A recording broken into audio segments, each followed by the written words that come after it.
Assalamualaikum warahmatullahi wabarakatuh. Perkenalkan, nama saya Elvira Cikatapani dengan NIM 40120111080 mahasiswa Universitas Bangka Belitung kelas hukum 3C. Video ini dibuat dan ditujukan untuk memenuhi tugas dari Ibu Bunga Permatasari SHMH selaku dosen pengajar studi hukum lingkungan. Materi yang akan dipaparkan yaitu instrumen hukum lingkungan nasional yang di dalam pembahasannya akan membahas perencanaan, dokumen lingkungan, dan perizinan. Pembahasan pertama dilihat dari pengantar kelembagaannya. Hak atas lingkungan hidup yang baik dan sehat merupakan hak asasi manusia yang tergolong hak sosial.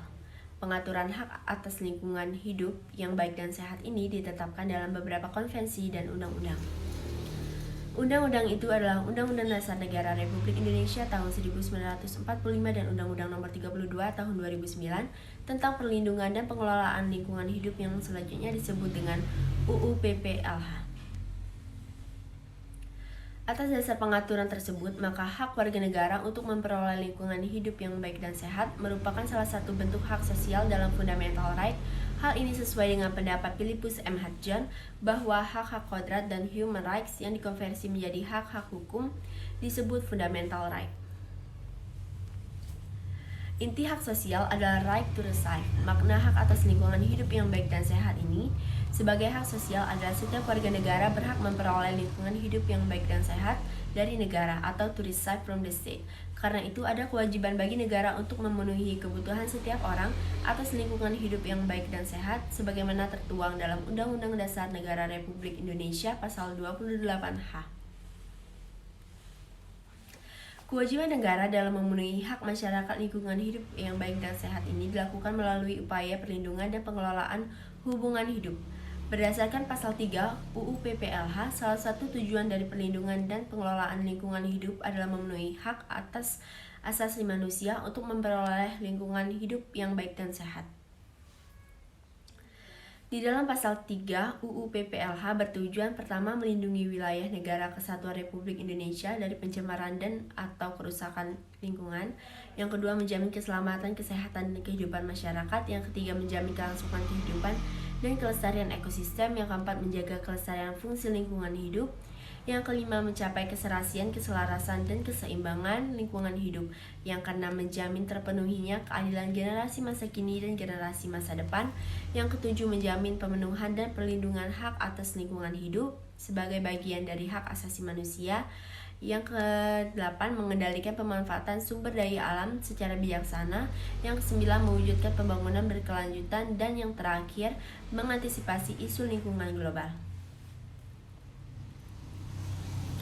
Berdasarkan jenis dan tujuan tindak pemerintah atau Bestuurs Handelingen, maka tindakan pemerintah yang diperlukan untuk mencapai tujuan perlindungan dan pengelolaan lingkungan hidup antara lain: 1. Pembentukan peraturan perundang-undangan. 2. Melakukan kerjasama atau kontrak. 3. Melakukan tindakan nyata. 4. Membentuk peraturan bersama. 5. Menetapkan keputusan khususnya perizinan. 6. Melakukan pengawasan dan penegakan hukum kebijakan pemerintah yang untuk mencapai tujuan perlindungan dan pengelolaan lingkungan hidup sebagai suatu tindakan pemerintah harus selalu sesuai dengan keabsahan atau legalitas tindak pemerintahnya yang meliputi wewenang, substansi, dan prosedur. UU PPLH sebagai dasar hukum dalam perlindungan dan pengelolaan telah memberi legitimasi kepada pemerintah provinsi dan pemerintah kabupaten atau kota dalam melaksanakan kewenangan pengelolaan lingkungan. Secara legalitas formal, upaya pemerintah melindungi dan mengelola lingkungan hidup dengan mendasar pada aspek wewenang. Pengaturan aspek wewenang itu tercantum dalam Pasal 63 UU PPLH dan Peraturan Pemerintah Tahun Nomor 38 Tahun 2007 tentang pembagian urusan pemerintah antara pemerintah provinsi, dan pemerintah kabupaten kota. Sekarang kita akan beralih pada pembahasan kedua, yaitu Rencana Perlindungan dan Pengelolaan Lingkungan Hidup atau RPPLH dan ekoregion. Rencana Perlindungan dan Pengelolaan Lingkungan Hidup yang selanjutnya disingkat RPPLH adalah perencanaan tertulis yang memuat potensi masalah lingkungan hidup serta upaya perlindungan dan pengelolaan dalam kurun waktu tertentu. Sesuai dengan definisi tersebut, maka RPPLH merupakan tindak pemerintahan yang tergolong dalam tindakan perencanaan. Dalam negara hukum kemasyarakatan modern, tindak perencanaan selaku figur hukum dari hubungan hukum administrasi. Dengan demikian, RPPLH dibentuk dalam produk hukum berupa 1. RPPLH nasional dibentuk dalam peraturan pemerintah. 2. RPPLH provinsi dibentuk dalam peraturan daerah provinsi. 3. RPPLH kabupaten atau kota dibentuk dalam peraturan daerah, kabupaten atau kota. Kemudian penyusunan RPPLH sebagai tindakan perencanaan terhadap perlindungan dan pengelolaan lingkungan hidup dapat dilakukan dengan memenuhi 5 komponen dari proses yang dinamis dan interaktif untuk pengelolaan sumber daya alam dan perlindungan lingkungan hidup, yaitu inventarisasi, evaluasi, perencanaan, pengelolaan, dan pemantauan. Tindakan perencanaan yang meliputi beberapa komponen tersebut juga tergambar dalam pasal 5 UU PPLH yang mencantumkan bahwa perencanaan perlindungan dan pengelolaan lingkungan hidup dilaksanakan melalui tahapan 1. Inventarisasi lingkungan hidup, 2. Penetapan wilayah ekoregion, 3. Penyusupan RPPLH atau Rencana Perlindungan dan Pengelolaan Lingkungan Hidup. Kemudian inventarisasi lingkungan hidup dapat dilakukan melalui peta dan laporan yang telah mendokumentasikan basis sumber daya alam dan penggunaannya sekarang yang ada di dalam beberapa teknologi baru yang memungkinkan pergeseran dari pola bentang darat yang statis ke pendekatan yang parameter. Teknologi baru itu memfokuskan pada hal-hal lingkungan yang diperlukan untuk membentuk rasa proses bentang darat dan jawaban biologis. Data yang ada memberikan masukan untuk model teknis hidrologi, agronomi, silvikulturis, dan ekologi. Hasil inventarisasi lingkungan hidup digunakan sebagai dasar penetapan wilayah ekoregion yang dilaksanakan oleh Kementerian Lingkungan Hidup setelah berkoordinasi dengan instansi terkait.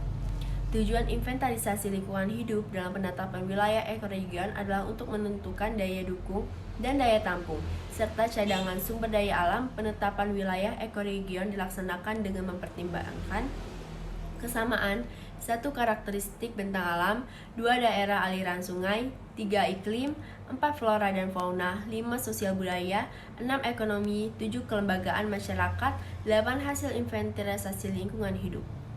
RPPLH disusun sebagai pedoman dan arahan perencanaan yang komprehensif dalam melaksanakan pembangunan untuk memajukan kesejahteraan umum dengan tetap memperhatikan prinsip pembangunan berkelanjutan atau sustainable development principle agar memenuhi daya dukung dan daya tampung lingkungan dalam kehidupan manusia dan makhluk hidup lainnya. Hal ini sesuai dengan tujuan perencanaan lingkungan hidup atau environmental planning yang tertuang dalam IPAE. Tujuan environmental planning yang tertuang dalam IPEE juga masuk dalam penyusunan RPPLH yang digunakan sebagai dasar penyusunannya dan dimuat dalam Rencana Pembangunan Jangka Panjang atau RPJP dan Rencana Pembangunan Jangka Menengah RPJM. Selama ini RPJP nasional dituangkan dalam bentuk undang-undang dan RPJP daerah ditetapkan dengan peraturan daerah. Demikian halnya dengan RTW nasional yang dituangkan dalam undang-undang dan daerah yang dituangkan dalam peraturan daerah. Tapi berdasarkan Undang-Undang Nomor 12 Tahun 2011 tentang pembentukan peraturan perundang-undangan, terdapat problem yang sebelum itu mengenai bentuk hukum RPPLH yang ditetapkan dengan peraturan pemerintah menjadi dasar dalam penyusunan RPJP dan RTRW yang kedudukannya hukum, yaitu undang-undang. Secara hierarki, peraturan perundang-undangan yang lebih rendah tidak dapat dijadikan konsideran mengingat dalam peraturan perundang-undangan yang lebih tinggi, misalnya PP menjadi dasar mengingat undang-undang. Namun secara substansial, RPPLH dapat digunakan sebagai rujukan untuk menyusun substansi RPJP dan RTRW agar terjadi harmonisasi dan sinkronasi penyusunan dokumen perencanaan pembangunan. Kemudian beralih ke pembahasan ketiga, ada kajian lingkungan hidup strategis. Kajian lingkungan hidup strategis atau KLHS adalah rangkaian analitis yang sistematis, menyeluruh, dan partisipatif untuk memastikan prinsip pembangunan berkelanjutan telah menjadi dasar dan terintegrasi dalam pembangunan suatu wilayah atau kebijakan rencana atau program. Instansi yang berwenang dan menyusun KLHS adalah pemerintah, pemerintah provinsi, dan pemerintah kabupaten kota sesuai dengan wilayah administratifnya. Namun, dalam kewenangan harus saling berkaitan dan saling mendukung agar terjadi keserasian dan keharmonisan kondisi dan wilayahnya. KLHS sebagai rangkaian analisis yang sistematis tentang potensi lingkungan hidup berisi tentang 1. Kapasitas daya dukung dan daya tampung lingkungan hidup untuk pembangunan, 2. Perkiraan mengenai dampak dan risiko lingkungan hidup, 3. Kinerja layanan atau jasa ekosistem, 4. Efisiensi pemanfaatan sumber daya alam, 5. Tingkat kerentanan dan kapasitas terhadap perubahan iklim, 6. Tingkat ketahanan dan potensi keanekaragaman hayati. Terus, KLHS disusun sebagai dasar bagi pemerintah dan pemerintah daerah dalam menyusun program pembangunan. Jika berdasarkan hasil KLHS dinyatakan bahwa daya dukung dan daya tampung sudah terlampaui, maka pemerintah dan atau pemerintah daerah wajib memperbaiki sesuai dengan rekomendasi KLHS dan menghentikan segala usaha atau kegiatan yang telah melampaui daya dukung dan daya tampung sesuai dengan substansi dan fungsi KLHS yang sangat penting dalam perencanaan pembangunan. Maka penyusunan KLHS harus melibatkan masyarakat dan pemangku kepentingan sebagai wujud partisipasi masyarakat. Dalam prakteknya, selama ini upaya pencegahan kerusakan lingkungan akibat pembangunan hanya didasarkan pada analisis mengenai dampak lingkungan atau AMDA. Tapi jika sebagai bentuk pencegahan, hal itu belum dianggap optimal untuk mencegah pencemaran dan atau kerusakan lingkungan hidup. Karena itu pemerintah melalui UU PPLH mewajibkan pemerintah provinsi dan pemerintah kabupaten atau kota menyusun KLHS agar penyusunan KLHS sinergi dengan perencanaan pembangunan dan tata ruang wilayah. Maka pemerintah telah membentuk peraturan menteri sebagai pedoman menyusun KLHS. Peraturan menteri yang menjadi dasar penyusunan KLHS meliputi 1. Peraturan Menteri Lingkungan Hidup Republik Indonesia Nomor 9 Tahun 2011 tentang Pedoman Umum Kajian Lingkungan Hidup Strategis. 2. Peraturan Menteri Dalam Negeri Republik Indonesia Nomor 67 Tahun 2012 tentang Pedoman Pelaksanaan Kajian Lingkungan Hidup Strategis dalam penyusunan dan evaluasi rencana pembangunan daerah. Pembahasan keempat yaitu baku mutu lingkungan hidup atau sebab atau efluen dan akibat atau ambien. Baku mutu lingkungan hidup yang selanjutnya disingkat BMLH adalah ukuran batas atau kadar makhluk hidup, zat, energi, atau komponen yang ada atau harus ada dan atau unsur pencemaran yang ditenggang keberadaannya dalam suatu sumber daya tertentu sebagai unsur suatu lingkungan hidup. Istilah BMLH dapat menimbulkan pengertian yang ambivalen. Banyak orang yang lebih sering menggunakan istilah nilai ambang batas. Nilai ambang batas ini adalah batas tertinggi dan terendah dari kandungan zat-zat, makhluk hidup, atau komponen-komponen lain dalam setiap interaksi dalam lingkungan, khususnya yang mempengaruhi mutu lingkungan. Dengan kata lain, nilai ambang batas merupakan batas daya dukung, daya tenggang, dan daya toleransi atau kemampuan lingkungan. Pengertian daya dukung lingkungan dari toleransi lingkungan dan daya tenggap lingkungan yang dalam istilah asing disebut carrying capacity adalah kemampuan lingkungan hidup untuk mendukung kehidupan manusia, makhluk hidup lain, dan keseimbangan antara keduanya.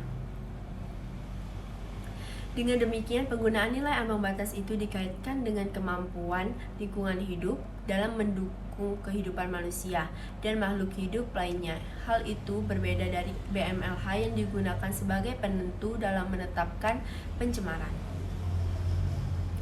Perbedaan lain penggunaan istilah BMLH dan nilai ambang batas dilihat dari aspek hukum, yaitu BMLH memiliki karakter wajib seperti diatur dalam pasal 20 ayat 3 bahwa setiap orang diperbolehkan untuk membuang limbah ke media lingkungan hidup dengan memenuhi persyaratan. Memenuhi BMLH mendapat izin dari pejabat yang berwenang. Sedangkan istilah nilai ambang batas tidak memiliki karakter diwajibkan, hanya digunakan sebagai batas atau ukuran untuk mengukur daya tampung atau daya dukung lingkungan bagi kehidupan manusia. Dengan demikian dapat dimengerti bahwa BMLH selalu merupakan nilai ambang batas, tetapi tidak semua nilai ambang batas merupakan BMLH selama tidak diwajibkan berdasarkan peraturan hukum. Berdasarkan pasal 20 ayat 1 UU PPLH, BMLH berfungsi untuk menentukan terjadinya pencemaran baku mutu lingkungan hidup itu yang meliputi 1 baku mutu air, 2 baku mutu air limbah, 3 baku mutu air laut, 4 baku mutu udara ambien, 5 baku mutu udara emisi, 6 baku mutu gangguan, 7 baku mutu lain sesuai dengan perkembangan ilmu pengetahuan dan teknologi.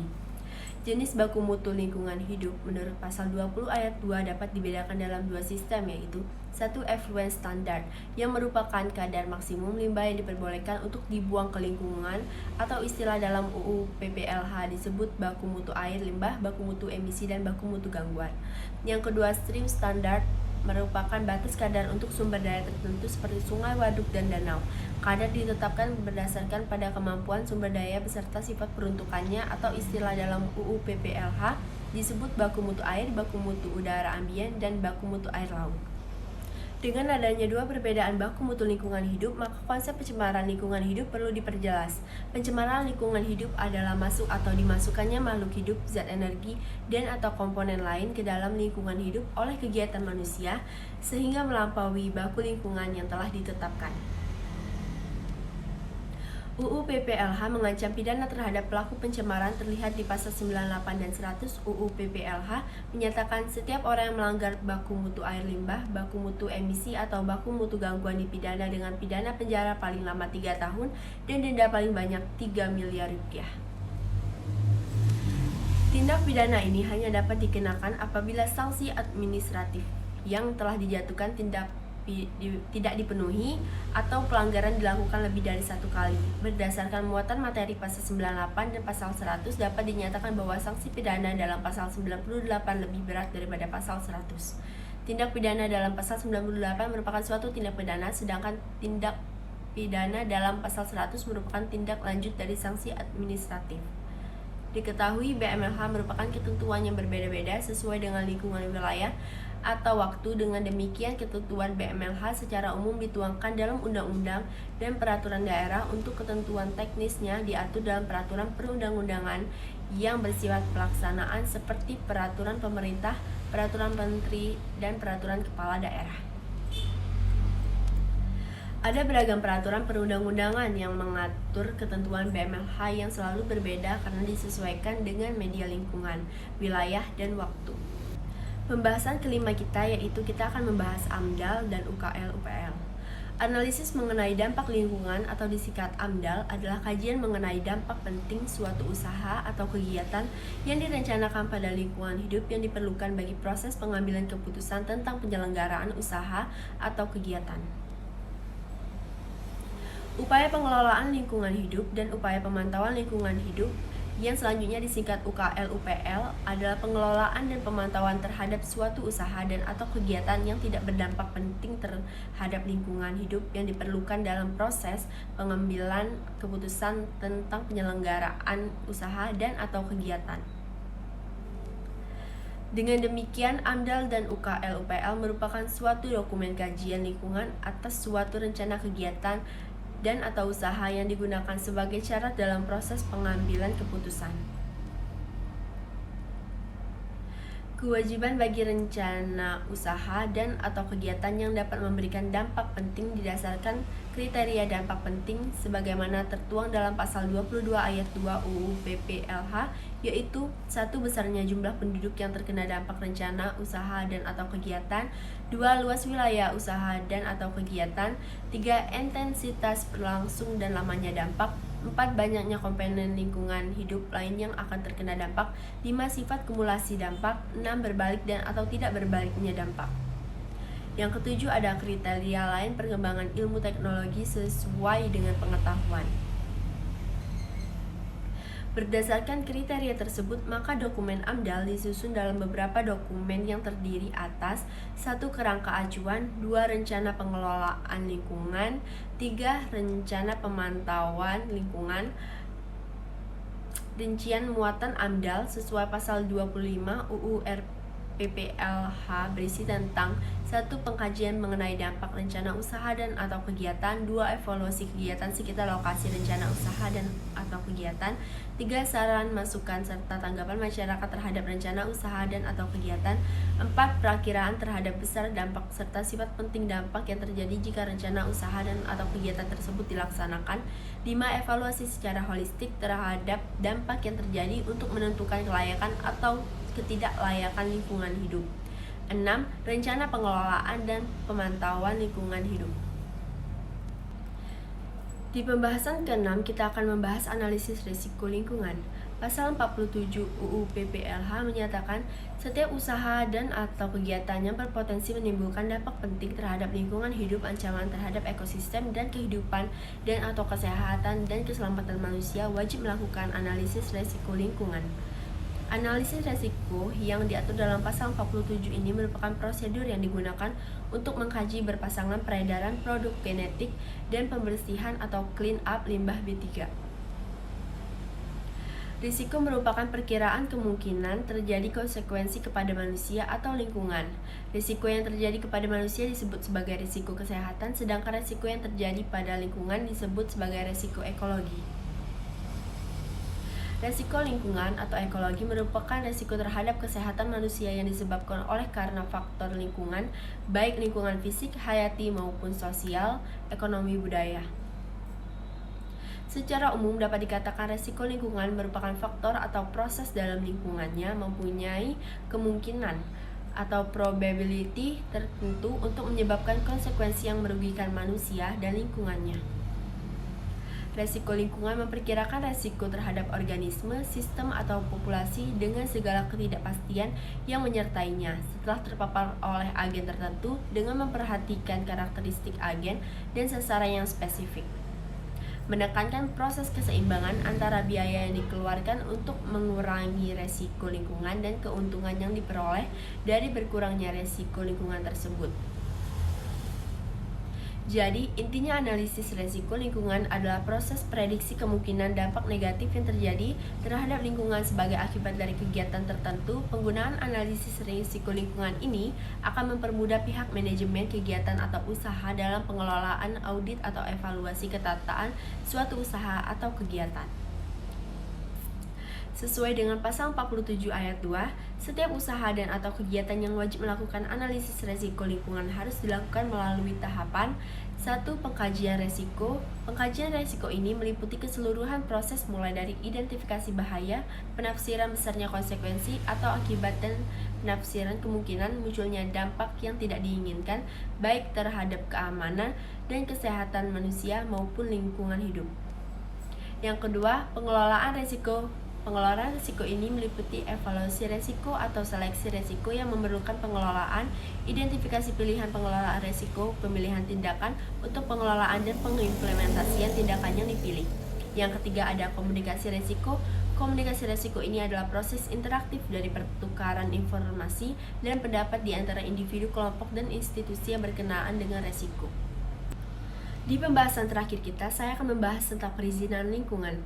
Perlindungan dan pengelolaan lingkungan hidup merupakan realisasi kewajiban dari negara untuk memenuhi hak sosial masyarakat dalam memperoleh lingkungan hidup yang baik dan sehat seperti tertuang dalam pasal 28H Undang-Undang Dasar Negara Republik Indonesia tahun 1945. Dengan adanya ketentuan tersebut dalam konstitusi negara memiliki kewajiban untuk menjaga, menghargai, dan memenuhi sebagai bagian kewajiban dari negara untuk memenuhi hak tersebut, maka pemerintah dan pemerintah daerah sebagai pengurus negara memiliki tugas dan tanggung jawab untuk memenuhi hak atas lingkungan yang baik dan sehat. Dengan adanya kewajiban untuk memenuhi hak atas lingkungan hidup yang baik dan sehat, maka upaya perlindungan dan pengelolaan lingkungan melalui instrumen perizinan lingkungan mendorong pemerintah dan pemerintah daerah untuk menjaga, memelihara, memulihkan, dan juga melindungi lingkungan secara terpadu, berwawasan lingkungan, dan juga berkelanjutan. Untuk mencapai tujuan itu, perlindungan dan pengelolaan lingkungan hidup harus didasarkan pada asas atau prinsip yang berpedoman pada asas perlindungan dan pengelolaan lingkungan hidup, seperti yang diatur dalam pasal 2 Undang-Undang Nomor 32 Tahun 2009 tentang UU PPLH. Asas atau prinsip menurut pasal 2 UU PPLH meliputi tanggung jawab negara, kelestarian dan keberlanjutan, keserasian dan keseimbangan, keterpaduan manfaat, keberhati-hatian, keadilan, ekoregion keanekaragaman, hayati pencemaran membayar, kearifan lokal, lingkungan hidup, tata kelola pemerintah yang baik, dan otonomi daerah. Perizinan lingkungan merupakan perizinan yang berkaitan dalam upaya perlindungan dan pengelolaan lingkungan hidup berdasarkan substansi dari Peraturan Pemerintah Nomor 27 Tahun 2012 tentang izin lingkungan. Perizinan lingkungan terdiri atas 1. Izin lingkungan. Izin lingkungan ini adalah izin yang diberikan kepada setiap orang yang melakukan usaha dan atau kegiatan yang wajib AMDAL atau UKL-UPL dalam rangka perlindungan dan pengelolaan lingkungan hidup sebagai prasyarat memperoleh izin usaha dan atau kegiatan. Yang kedua, izin perlindungan dan pengelolaan lingkungan hidup atau PPLH. Izin PPLH terdiri atas beberapa perizinan di bidang pengelolaan lingkungan dan menjadi syarat perizinan yang harus dimiliki oleh pelaku usaha dan tercantum dalam izin lingkungan, misalnya izin pembuangan air limbah dan izin pengelolaan limbah bahan berbahaya juga beracun. Berdasarkan atas perlindungan dan pengelolaan lingkungan hidup, khususnya asas keberhati-hatian yang pemerintah menetapkan Peraturan Pemerintah Nomor 27 Tahun 2012 tentang izin lingkungan dengan tujuan 1. Memberikan perlindungan terhadap lingkungan hidup yang lestari dan berkelanjutan, 2. Meningkatkan upaya pengendalian usaha dan atau kegiatan yang berdampak negatif pada lingkungan hidup. Baik, itu dia ketujuh pembahasan kita dalam topik instrumen hukum lingkungan nasional yang memuat perencanaan, dokumen lingkungan, dan perizinan. Semoga materi hari ini dapat tersampaikan dengan baik. Jika ada salah kata, mohon dimaafkan. Terima kasih semua. Wassalamualaikum warahmatullahi wabarakatuh.